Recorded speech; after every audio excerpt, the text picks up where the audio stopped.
when you win a world title in professional wrestling, it's always what is the next step after you win the title. Because, yeah, Cody finished his story, but fans have already kind of soured, like, hey, what?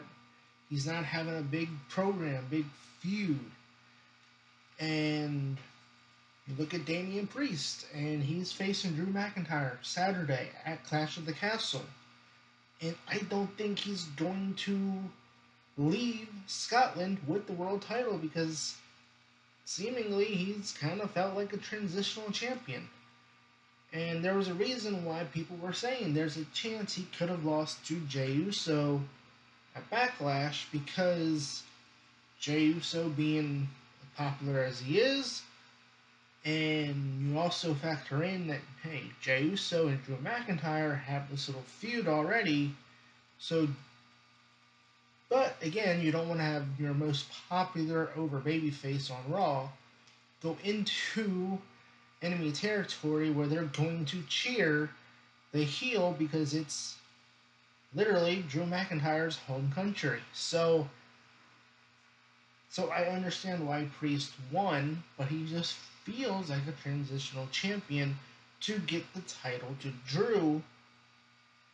And it feels like Swerve Strickland, unfortunately, might just be a transitional champion himself. And I'll explain more in a bit, but first, make sure you hit that like and subscribe button as, like I said, I am starting a new adventure with this channel. I've rebranded it, but you will get the same wrestling content. So smash that like button and subscribe today. Where do we begin? Because obviously, as you can see by the thumbnail of this video, I'm getting better at making thumbnails too, so I'm going to up my production a little bit here on this channel. But where do we begin? Because to me, let's start with Swerve Strickland in AEW, because I think Swerve Strickland, I think in this feud with Hangman Adam Page, proved that he was world champion worthy. And I think he is deserving of a long run, and we've seen in AEW where they do get long runs with the title, and it's not just, oh, it's a quick shot and then it's on to the next guy. We've seen MJF, Kenny Omega, Jon Moxley, Chris Jericho. So Tony Khan does give world title opportunities to where they say, hey, where they're going to have the title for a certain amount of time. But then they made the strange booking decision of putting Will Ospreay against Swerve Strickland at Forbidden Door. Will Ospreay, a babyface, against Swerve Strickland, a babyface. Now, obviously, I expect Don Callis to play a role in the finish of the match. Is he going to cost Ospreay the match? Are they going to go and turn Ospreay heel? Which they probably won't because we already have Okada and the Bucks. They're already kind of the top heel group, so we don't need more. And I could see Trent playing a new role because again, even though he's now left the best friends, seemingly it seems Chris Statlander, maybe Stokely, maybe they have something to do with Don Callis. But I think to me, it seems like this is setting up for not a traditional AEW match where we usually see a straight up winner, but more so of some kind of false finish. At least I hope, because when they booked Will Ospreay to win the Casino Battle Royal, I felt like to me, I was like, oh no, Swerve Strickland is a transitional champion to get the title to Will Ospreay. But Will Ospreay just won the international title from Roderick Strong. So, are we going for like a Will Ospreay Okada match at All In? Is that what this is maybe going to set up? And as someone who's going to All In August, I would love to see that match in person, but I don't know if taking the title off of Swerve would be the right move to make it happen. So, they look at taking the title off of Swerve and you do some kind of big winner take all match for like 4 titles or 3 titles, whatever it is. Is that going to be the end game here with Swerve Strickland, where he's just going to be the guy who's going to just be the person that is going to get the title to Will Ospreay, so that Ospreay can potentially feud with Okada and set up a match for All In? You know, because you go back to Double or Nothing, Strickland didn't even main event the pay per view. It was the Anarchy in the Arena match, and it feels, from a booking perspective, there's so much more stories going on right now in AEW that Swerve, even though he's a world champion, he's deserving of being a world champion. There's so much more going on around him that I think fans are more taken to. They're more interested in seeing what's going to happen elsewhere and not with Swerve, even though he is your world champion and you should be the focal point of your show. But the point is, you know, we've had one pay per view where he's been the champion, and he wasn't even the main event of that show. And then he had a title defense against Roderick Strong, and on Dynamite, and now you have him against Will Ospreay. I don't know. Let me know in the comments below. Do you think there's going to be maybe a faulty finish to that match? Maybe a draw, because Tony Khan does like having draws. We've seen that with Omega and Bryan Danielson, their very first match, where again, the draw is there to protect both competitors, but I could see that come into play where even if Don Callis doesn't get involved, then it does go to a draw. But I am fully expecting Don Callis to finally turn on Will Ospreay here, and Swerve, he's not going to know that it happened, and he's just going to win without knowing that Callis interfered, and maybe that sets up a rematch. But I just worry about what happened to Willow Nightingale, where she won the title just to be a transitional champion to Mercedes. So, I don't know. Right now, it seems like booking in both companies are not doing their world champions any favors. And let's move on to WWE, where they have 2 world champions to talk about here. And let's start with Damian Priest, who is facing Drew McIntyre Saturday, because Cody Rhodes is a whole different story because of what WWE has told us is going to happen. And I feel like Damian Priest is in the same situation where he is a transitional champion. I don't want to say outright that Swerve Strickland is going to be a transitional champion. I think he has shown that he can be a world champion, a main eventer, but then you look at Damian Priest, who kind of feels like he is an actual transitional champion. And don't get me wrong, I like Damian Priest, I like the Judgment Day, but the fans know what's waiting for them once he loses that title. And if he loses the title this Saturday, Clash of the Castle, if Triple H is dumb enough to not have Drew win in Scotland, we might have to start thinking this whole Triple H era. Because it's okay that he lost a couple years ago, Clash of the Castle. It was Solo's big main roster debut. Okay, fine, whatever. But now we're in Drew's hometown of Scotland. And while we're at it, can we please get Joe Hendry at Clash of the Castle, please? Drew McIntyre said he believes in Joe Hendry. So can we please make it happen? The partnership with TNA is there. But fans know it's a waiting game right now with the World Heavyweight title. Seth Rollins is injured. He's had surgery. He's rehabbing. CM Punk is injured. Drew McIntyre he got injured, but he's cleared to wrestle now, and he's going to wrestle on Saturday. But again, that's the thing with Damian Priest is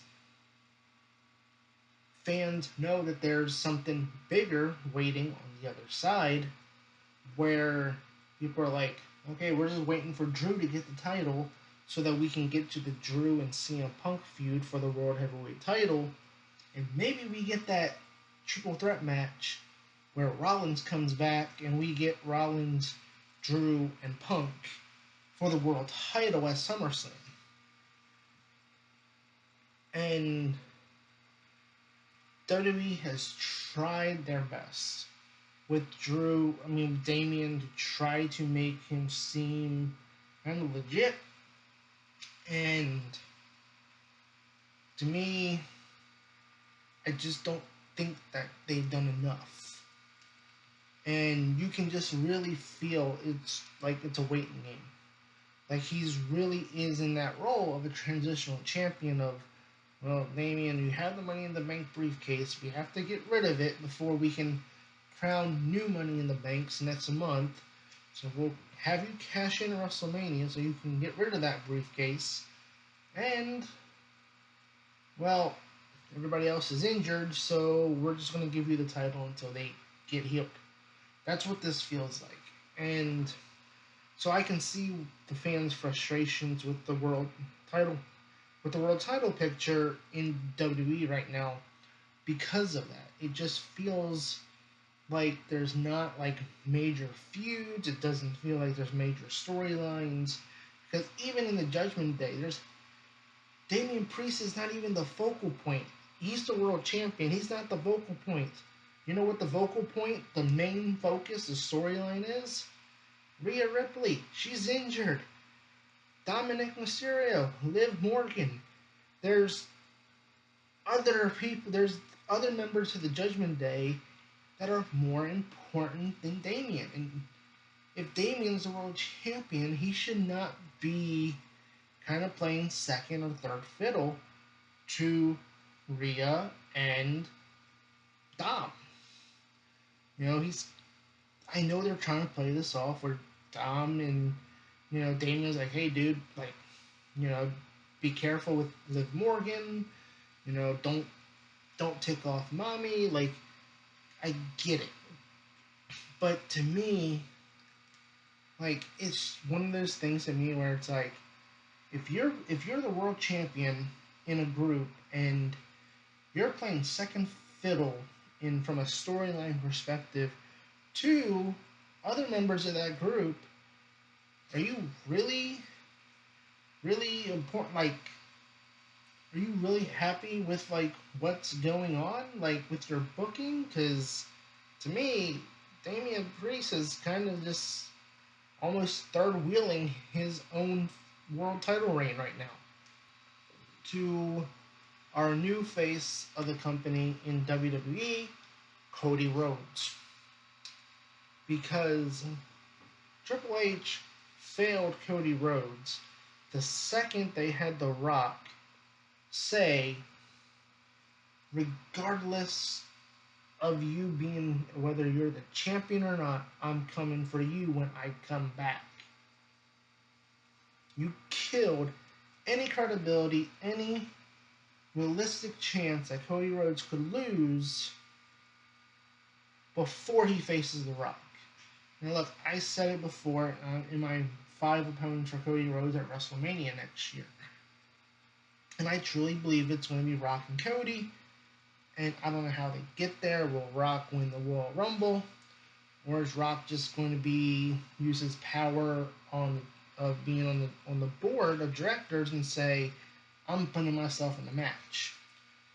Um, but when you have the night after WrestleMania say that I want to fight you for that title or just fight you in general if you're not the champion, then you're telling us that nothing matters until that happens. Or at least until Roman Reigns comes back, right? Because are we going to get a third match between Roman and Cody where Cody ultimately wins and then maybe we get like a Rock Hogan kind of thing where Roman at the end shakes his hand and then Solo and the Bloodline come down and The Rock comes out and they're all mad that Roman shook his hand and then they all attack him and then they go right into the next chapter of the Bloodline storyline to get to Rock versus Roman.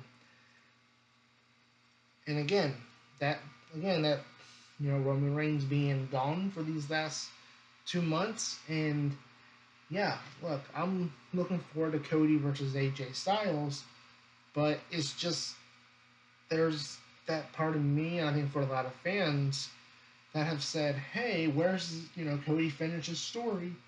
Now, where is this major story where he's fighting all these obstacles to keep the title?"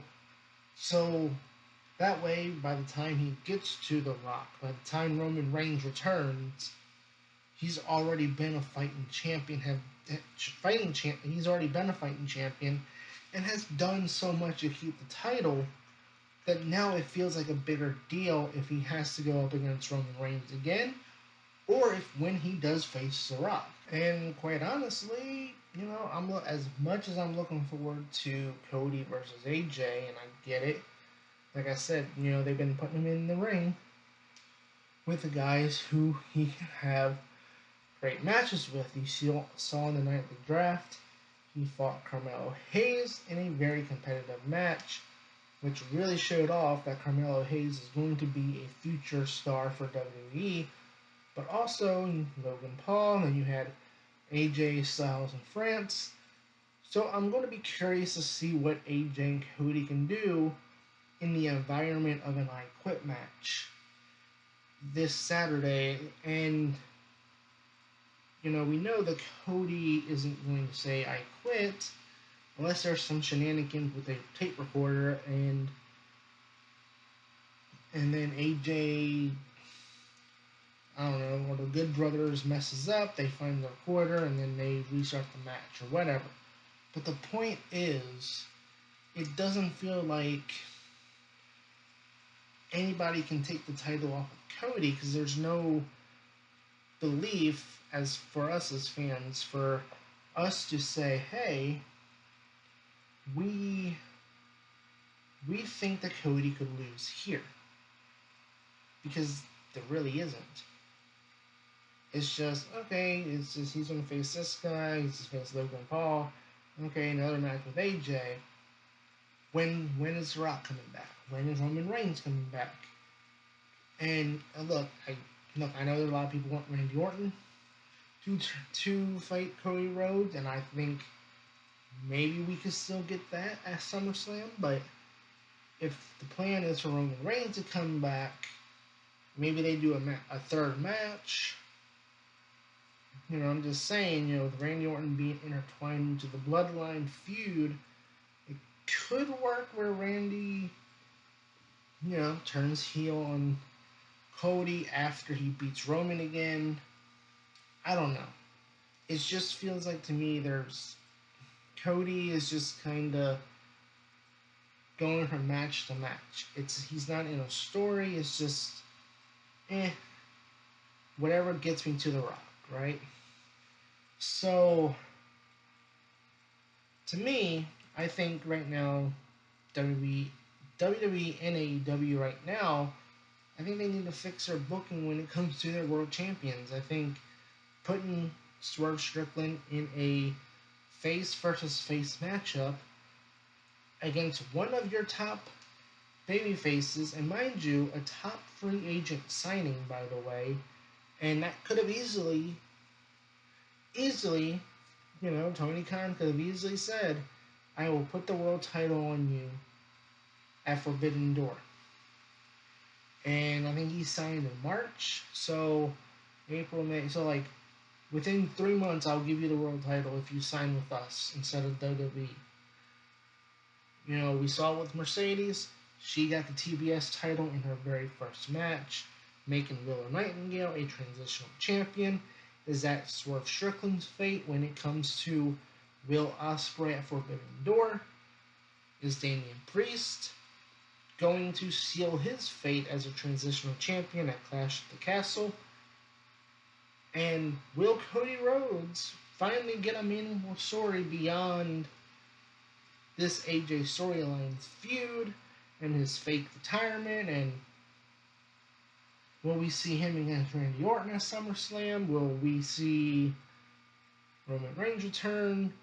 When is Cody's big story going to happen now that he finished his story? And I think that's what drives fans insane, is that right now the world title pictures in both companies kind of on the edge and kind of shaky right now.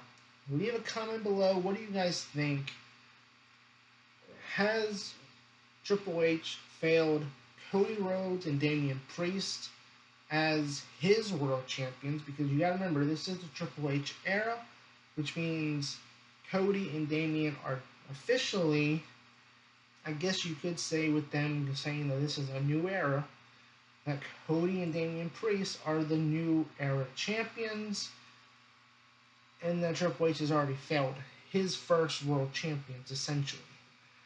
And yeah, there's Gunther waiting for whoever wins the world title at SummerSlam, but again, are you going to do Gunther versus Priest, or Gunther versus Drew, which is more enticing? I think, again, all of that is just one big mess, right?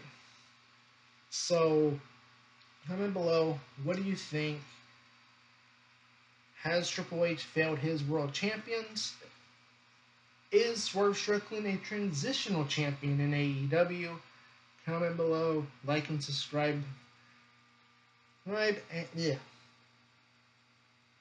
and subscribe for more wrestling content. And you have been watching Ringside Cinema. Ringside Cinema,